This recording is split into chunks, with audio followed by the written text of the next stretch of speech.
only reason that Iran is being targeted is because they dared to oppose Israel when Israel mistreats Palestinians.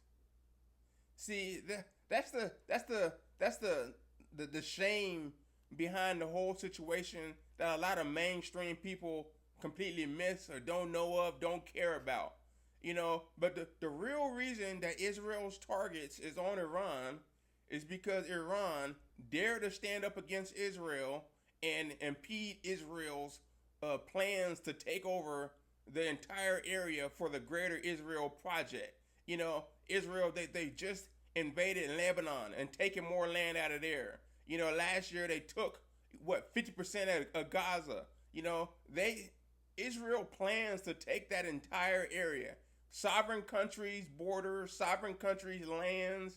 Israel intends to take all that entire Middle East area, like they say, from the river to the sea.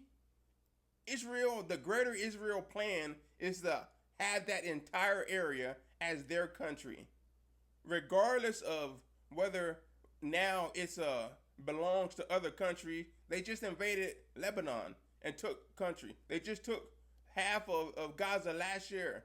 Their ultimate plans is to take that entire area. And Iran has the nerve, the gall to oppose them. And the shame of it is you see these other countries collaborating with the United States and Israel against Iran. The shame. And the thing about it is Iran, they don't even believe the same way as the Palestinians. Iran's are Shias and the Palestinians are Sunnis. They don't even believe the same. They all Muslims, but the details are different.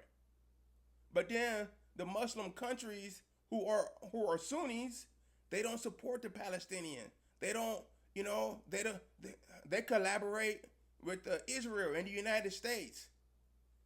So the only ones who are looking at the Muslim brothers, and is doing anything to help them, is the Iranians. And for that, they have met the wrath of Israel and the United States. And that's a shame.